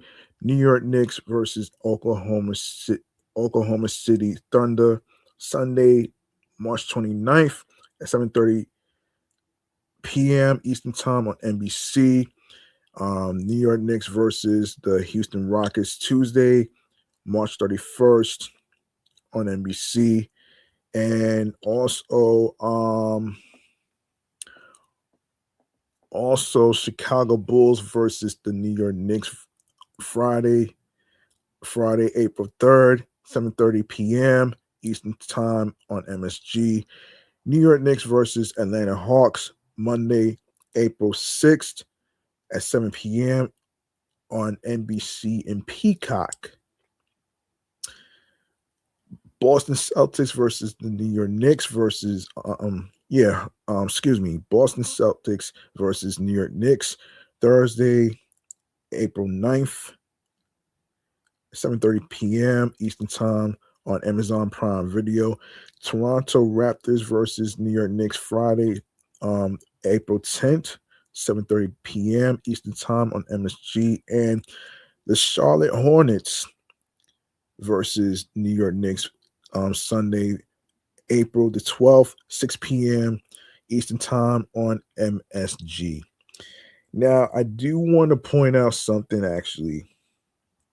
For all you football fans right now. Yeah. So let me see. Let me look for it though. So for all you football fans right now are looking forward to the off-season draft, right? There is a show called Path to the Draft. For those of you who may not know, this is kind of like a preview of the draft, full of analysis by commentators, and how you can watch it. You can watch it on Monday, on March 31st at 6 p.m. on the NFL Network. All right. Now on to some regular season news, man. All right, so starting Thursday, March 26th, the Pirates versus the New York Mets at 1:10 p.m. or 1:35. I don't know which time it is, but on the first game is going to be on NBC and Peacock. Saturday, March 28th, Pirates versus the New York Mets at 4:10 p.m. on SNY. Sunday, March 29th, Pirates versus the New York Mets at 1:40 p.m. on SNY. Monday, March 30th, New York Mets versus the Cardinals, 7:45 p.m. on SNY. Tuesday, March 31st, New York Mets versus the Cardinals, 7:45 p.m. And along with Wednesday, April 1st, New York Mets versus the Cardinals, 1:15 on SNY. Thursday, April 2nd, New York Mets versus the Giants, 9:45 p.m. on SNY. Friday, April 3rd, New York Mets versus the Giants at 10:15 on Pix 11. Saturday, April 4th, New York Mets versus the Giants at 9:05 p.m. on SNY. Sunday, April 5th, New York Mets versus the Giants at 4:05 p.m. on SNY. All right. And alongside with Sunday, April 5th, New York Mets versus the Giants at 4:05 p.m. on SNY. Let's see. Tuesday, April 7th, New York Mets versus the Diamondbacks, 7:10 p.m. on SNY. Wednesday, April 8th, New York Mets versus the Diamondbacks, 7:10 p.m. on SNY. Thursday, April 9th, New York Mets versus Diamondbacks, 7:10 p.m. on SNY. Friday, April 10th, Athletics versus the New York Mets at 7:10 p.m. on Pix 11. Saturday, April 11th, Athletics versus New York Mets at 4:10 p.m. on SNY, followed by Sunday, April 12th, Athletics versus New York Mets at 1:40 p.m. on SNY. All right. A little quick reminder before I get up out of here, man. Don't forget to tune in to the Queens Baseball Live podcast tomorrow night at 8:30 p.m. They're not going to be recording on Thursday. So make sure you subscribe to the Queens Baseball Live YouTube channel page so you don't miss out on another episode of the Queens Baseball Live podcast. I know I will be tuning into that as well, and I will gladly be able to break down what the meniscus thing is about, and of course I will fill them in on what that is. All right, so there you go. Tomorrow, Wednesday at 8:30 p.m. Queens Baseball Live podcast is on YouTube. Subscribe over there. Share it with your sports buddies. All right. So there you go, right there.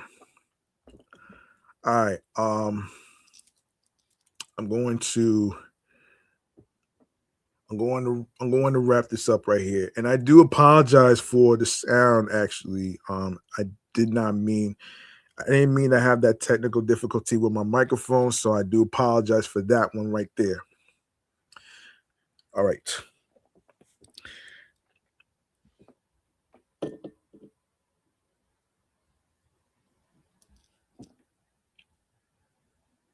The other two topics, I will leave that off for another time. So let me get that on screen. Let me get back to my screen, and we're gonna get into his last segment of the night, actually. So let's get to stream choices on the go. All right, let's do this.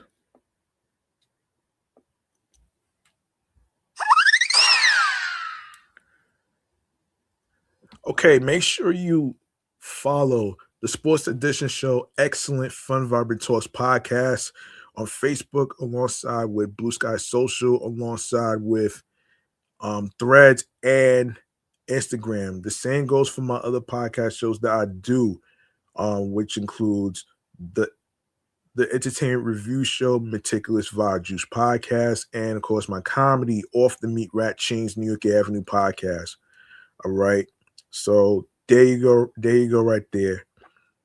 And you can also follow your host with the most, G Money Stacks 555 in Queens, New York. And I am going to go over where you can listen to the podcast episodes on audio and visual platforms.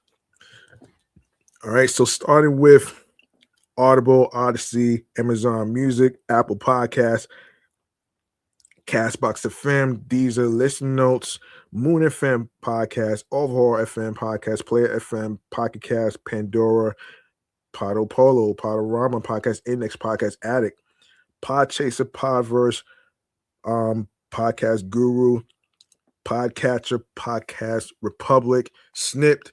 You can also add the sports podcast right here. You can add Excellent Fun Vibrant Talks podcast, the sports edition show, onto your Spotify playlist.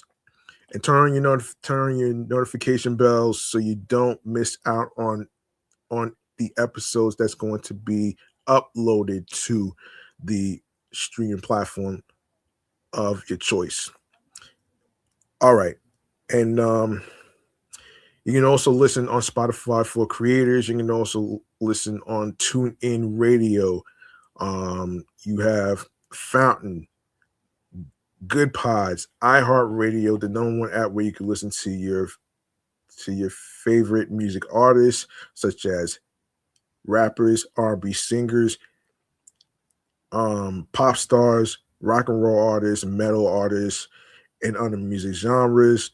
And you can listen to your favorite AM and FM radio stations. And you can also listen to the sports podcast shows for free. You don't need a credit card or debit card to download iHeartRadio. All you need to do is download iHeartRadio onto your iPhones, Android phones, alongside with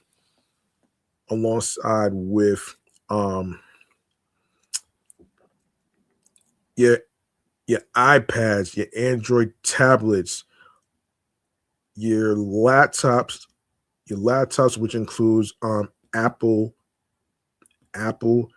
and Dell laptop models, alongside with Windows 10 and Windows 11. All right, and of course, make sure you click on that subscribe button on the Excellent Fun Vibrant Talks podcast sports YouTube channel page. All right, leave a like and a comment alongside with the sports topics. And of course, check out my community tab. I left a question in regards to whether or not the New York Mets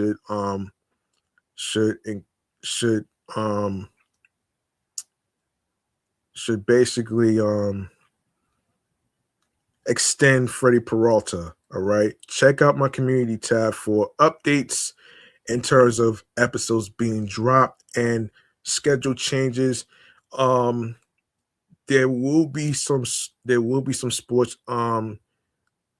will be some schedule changes due to the Mets playing against the New York hold on, I'm sorry.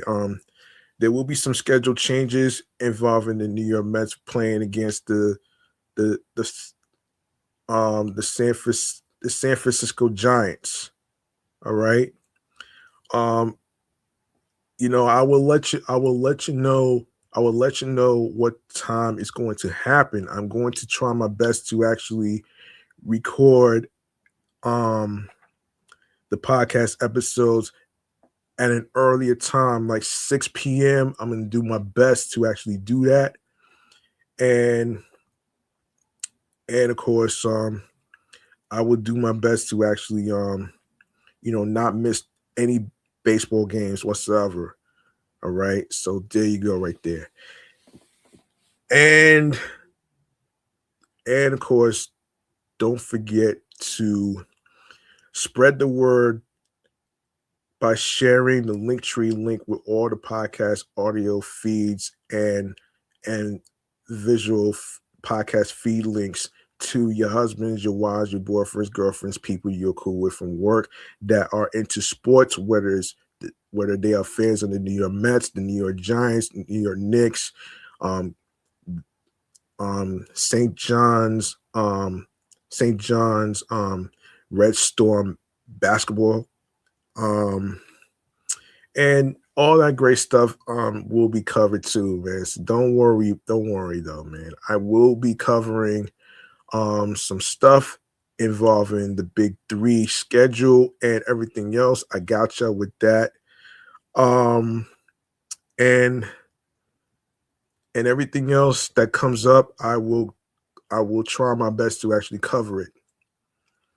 All right. And of course, enable notification alerts so you don't miss out on any new um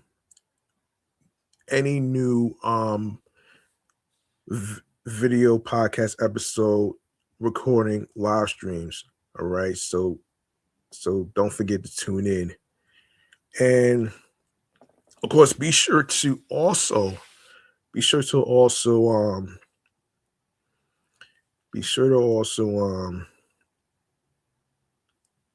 enable alerts so you don't miss out on any new episodes whatsoever. There's going to be more topics to talk about. There's going to be more stuff to cover, especially with baseball season already here. And of course, you can listen, stream, and watch the episodes on every streaming platform that I just mentioned whenever you listen, stream, and watch your podcast. All right. So there you go.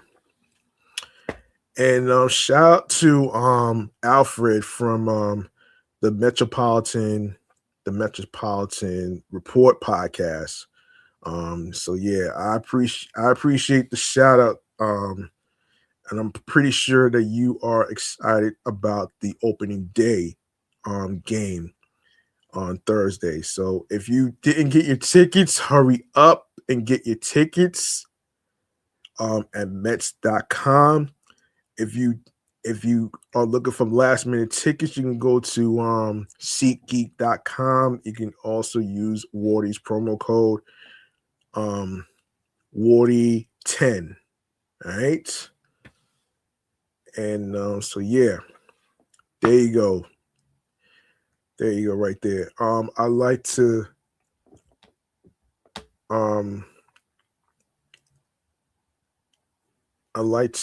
basically call this a wrap.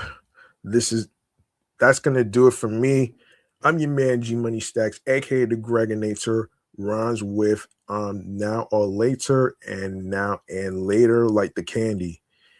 And I'd like to say thank you to every single one of you who got the chance to tune into to episode 120, titled 1 Minute, dedicated to two people, Howie Rose and Carson Benge, for making the opening day roster, which really makes me very proud, actually. So yeah, there you go. Remember, the grind doesn't stop. Hard work pays off. If you want something, you have to work hard and earn it. It's not going to be given to you on a fucking silver platter. And of course, if you plan on starting a podcast, make sure you find your niche. Don't let anybody tell you what you can and can't do.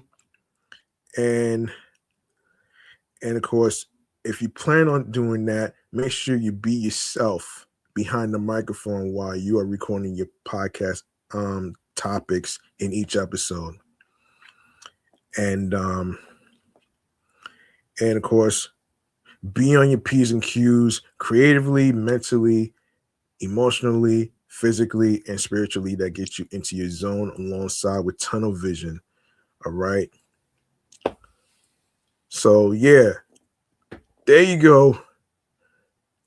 I'm about to get up out of here. I am going to actually make sure to mention to subscribe to Alfred's The Metropolitan Report podcast on YouTube. Make sure you subscribe and tune into his content. And of course, make sure you don't forget to subscribe to the Queens Baseball Live podcast, because they're going to be recording at 8:30 tomorrow night, which is Wednesday, not Thursday. Wednesday, tomorrow night at 8:30 on YouTube. All right. All right. That's going to do it, man. I hope you enjoyed this episode, even though there's been a little bit of a hiccup with my microphone. So I do apologize for that right there. So there you go right there. I'm out to go this tonight. Peace and one love. And also don't forget to tune into Barry Grant's Queens Get the Money podcast, which is happening tomorrow night as well. All right. So there you go right there. Peace and one love. I hope y'all enjoy the opening day of the New York Mets taking on the Pittsburgh Pirates. And I hope Carson Benge has a blast during the opening day of the Mets. Playing right field. He's playing right field. I'm pretty sure everybody's going to have a camera to actually watch him in action, making all the good plays and everything else. This is very exciting. So there you go. There you go right there. I'm out of here. Peace and one love. Enjoy your opening day on Thursday and the rest of the weekend and everything else whatsoever. I appreciate every single one of y'all for tuning in to episode 120, 1 minute, which is dedicated to Howie Rose, who's retiring, and of course Carson Benge, who is also making the opening day roster. All right. Stay tuned for more sports. Stay tuned for more new sports topics in the next episode. Peace out. In the words of Ken Stars, have a good night, everybody.